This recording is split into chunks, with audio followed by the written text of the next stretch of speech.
I'm Keegan Shivers. And I'm Old Man Shivers. And this is the Shivers Report, where you get the most up-to-date real estate information In the world! and more specifically in the Pacific Northwest.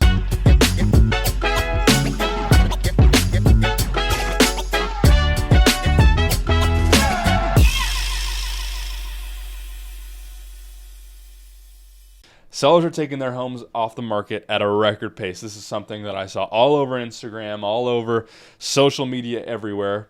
And it's important to ask, compared to what? But it's compared to 2020. And that was COVID. That's why people were taking off all those properties so fast. What is the reasoning behind that for somebody that doesn't follow the real estate market on a daily basis? Well, right now, the reality is our market across the board. Now, remember, real estate's hyper-local. Yep. Okay? Say it all the time. County, state, neighborhood, block to block. If you do not have to sell in this market, we are in the Pacific Northwest and in a lot of the nation, we are in a depreciating market. Mm-hmm. So in your mind, if you're thinking, hey, this is 2022 data and you don't have to sell, you're not selling. You have a 3% interest rate. You're like, why would I sell? Yeah. There's no reason to, especially when down the street you got Pulte Homes that's given a 3.99% interest rate. You guys are at the same price. Well, you're going to have to drop 50 grand. And if you have a 3% interest rate and you don't have to sell, you're not going to sell.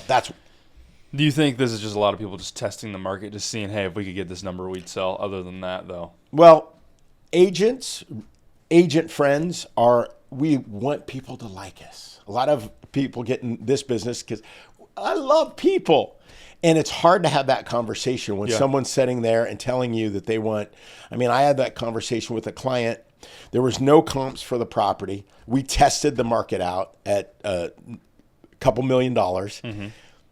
Nothing. So I had to go to him and say that we're going to have to adjust the price by $250,000. You think he took that well?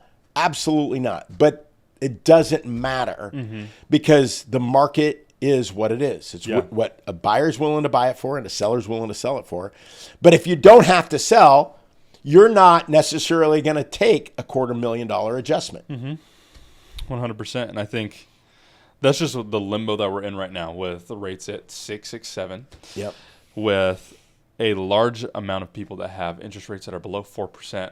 Over, what is it, 61%? Yeah, I believe so. Yeah. And if that's the case, I mean, for somebody who has that, you have to have a major life change or life decision that's coming up for that to even make sense right now. Because the payment is a drastic change. Yeah. You might not even be able to afford something more than what you're in right now. Yeah, if you have to get a loan, a lot of people that are selling right now, they have tons of equity. Yeah. So they can go in and buy cash somewhere. Mm-hmm. But this is a have to market. I have to because you want to get out of the state, get out of the area, got to downsize, life change, bigger family. And then it's a have to buy, even on the buy side. It's a change in family, your rental's getting sold, something like that. This kind of reminds me of, like, say, a FSBO seller, though, where they want to test it themselves, and then if it doesn't work out, then they'll maybe hire an agent later. Is this something where you think of these people who are testing the market right now will continue to test the market, and we may see this as long as the current market status lasts? Each year we might see people trying to test the market until rates come down, until affordability gets a little bit better, and we see the buyer influx come in that people are looking for? Or do you think that's just a... Yeah, well, knowing that 60% of the agents did not go through the great financial crisis, there are agents that will let you list it anywhere because they have no other options. They don't understand what's happening in the market. They don't know. They won't have those hard conversations because their only thing is, I got to take a listing. Well, people don't necessarily, you're not hired to list the property, you're hired to sell it. Yeah. And you got to have those conversations. Yeah. I still think, I mean, sellers have high expectations and buyers have high expectations the opposite way. And I feel like we're getting more and more to a conclusion that, hey, this is not 2021 anymore, not 2022, early 2022. But there are still people out there that are attempting to price property that way. Yeah.